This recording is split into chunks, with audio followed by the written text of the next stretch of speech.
अच्छा यार, ये 10वां है ना। अब इसके अंदर लिखा है which of the following receivables have highest probability to default on trade debt. मतलब कौन सा जो है वो डिफ़ॉल्टर ज़्यादा हो सकता है। करंट मंथ रिसीवेबल, ऐसा जो इसी महीने का डेटर है। एक है 90 डेज जिसे हो चुके हैं डेट लिए हुए। एक है जिसको 60 से 90 दिन हो गए हैं, और एक है जिसको 30 से 60। तो जाहिर सी बात है, जो जितना अरसा लगा देगा पैसे वापस देने में, वो उतना बड़ा डिफ़ॉल्टर हो सकता है। तो ओवर 90 डेज़ वाला जो है वो आंसर है। फिर वो कहता है, एक प्रीवियस हमने अमाउंट ली है, एक sorry previous a business has received an amount of 1000 from a receivable that had been previously written off as irrecoverable। यानी हमने जो अमाउंट हमें मिली है 1000 की, और हमने लिख दिया था कि ये 1000 हमें नहीं देगा। तो याद है ये क्या था, बैड डेट की रिकवरी। रिकवरी की एंट्री मैंने पढ़ाई थी, कहा था कैश जो है वो डेबिट होता है, और एक्सपेंस जो है वो क्या होता है, क्रेडिट होता है। इसमें रिसीवेबल का कोई लेना देना नहीं है, समझाया भी था। तो 1000 है ना, तो देखो ये कैश डेबिट 1000 से, और फिर क्रेडिट हो रहा है एक्सपेंस जो है 1000 से। यहाँ रिसीवेबल हो रहा है, ये गलत है। यहाँ स्टेट में ये मतलब सारे गलत है, सिर्फ पहला ही ठीक है। फिर आ रहा है ये सवाल। अच्छा ये देखना, अगर सारी एंट्रीज आती होंगी तो ही ये सवाल होगा, नहीं तो नहीं होगा। अब देखो, अब सवाल चाहे जैसा भी हो, वही चीज़, रिसीवेबल, अलाउंस, एक्सपेंस। सबसे पहले ओपनिंग रिसीवेबल 45,000। फिर कहते हैं क्रेडिट सेल्स हुई हैं 55,000 की। अब देखो क्रेडिट सेल क्या, उधार पे सेल। उधार पे सेल किस तरह होती हैं, सेल, क्रेडिट, 55,000। उधार पे आप दे रहे हो, याद रखना। तो डेबिट क्या होगा, कैश नहीं, रिसीवेबल होगा, क्योंकि उधार पे कैश नहीं मिलता होता। 55,000, इन दोनों में से कौन सी चीज़ हमारे काम की है, सेल का लेजर है, नहीं। रिसीवेबल का है, हाँ। रिसीवेबल डेबिट हो रहा है 55,000 से, यहाँ डेबिट कर दो। कैश सेल्स, चलो कैश सेल्स कितने की हैं जी, कैश सेल हैं 10,000 की। कैश सेल में क्या होता है, सेल, क्रेडिट 10,000 से, उधार पे नहीं, इस बार कैश से हम बेच रहे हैं चीज़। तो इस बार क्या होगा, कैश डेबिट कितने से, 10,000 से। सेल का लेजर है, नहीं। कैश का है, नहीं। ये एंट्री किसी काम की नहीं। समझ आ रही है ना। फिर कहते हैं cash received from the customer 35,000। जब हमें कस्टमर से कैश मिलता है उसकी हम एंट्री क्या करते हैं, कैश डेबिट 35,000 कस्टमर से मिल रहा है। और जो कस्टमर है बेसिकली हमारा रिसीवेबल है ना, वो रिसीवेबल, क्रेडिट 35,000, ये आती है ना एंट्री। अब कैश का कोई ताल्लुक है इन लेजर से, नहीं, लेकिन रिसीवेबल क्रेडिट हो रहा है 35,000 से। डन हो गया। नेक्स्ट कहता है जी, वो बैड डेट्स रिटर्न ऑफ। जिस तरह मैंने बार बार समझाया था कि बैड डेट्स अगर राइट ऑफ हों, लिखने हों, तो फिर हम बैड डेट की एंट्री करते हैं क्या, bad and doubtful debt expense debit 2,000 है ना, और रिसीवेबल जो है वो हम क्या कर देते हैं, क्रेडिट कर देते हैं 2,000 से। लेकिन वो कहते हैं रिटर्न ऑफ, पहले से हमने रिसीवेबल में लिख दिया है, लेकिन हमने इसको एक्सपेंस में नहीं लिखा, लिहाजा रिसीवेबल वाली चीज़ हमने यहाँ पहले से लिख दी है। इन्हीं वैल्यूज़ के अंदर ही ये रिसीवेबल हैं, और एक्सपेंस लिख दो 2,000 का।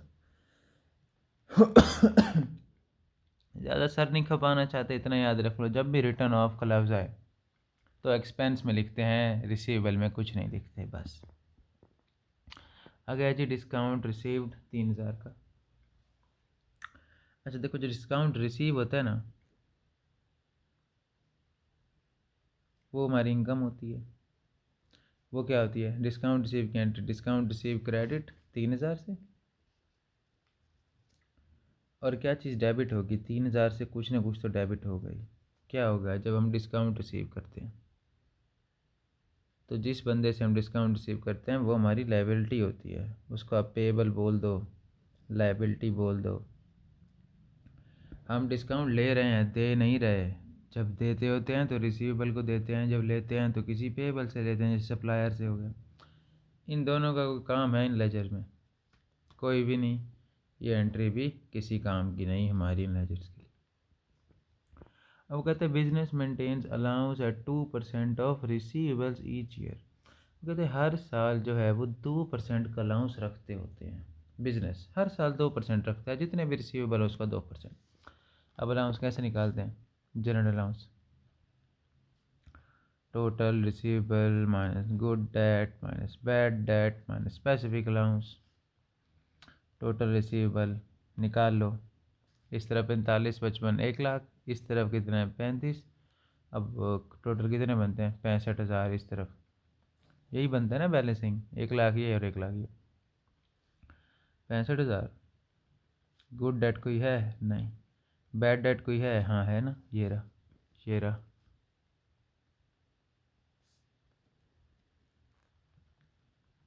स्पेसिफिक अलाउंस है नहीं, 63,000। कितना परसेंट हर साल, कितने परसेंट 2%।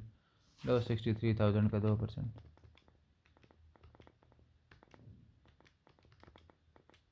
ये मतलब इस साल अलाउंस कितना है 1260। इस साल का अलाउंस ओपनिंग होगा या क्लोजिंग होगा? देखो पिछले साल का होता है ओपनिंग और इस साल का क्या होगा क्लोजिंग। समझ है ना इतनी?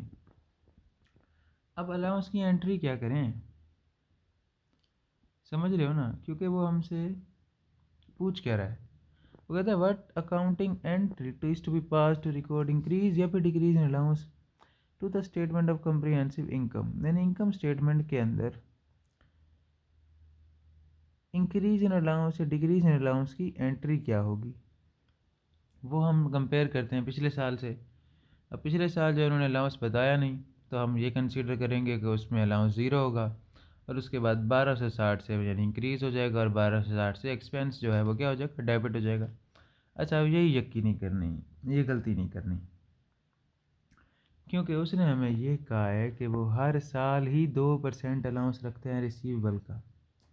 लिहाजा उसने अगर पिछले साल का अलाउंस नहीं बताया तो हमें पता होना चाहिए पिछले साल के जो रिसीवेबल थे उसका 2% अलाउंस था पिछले साल।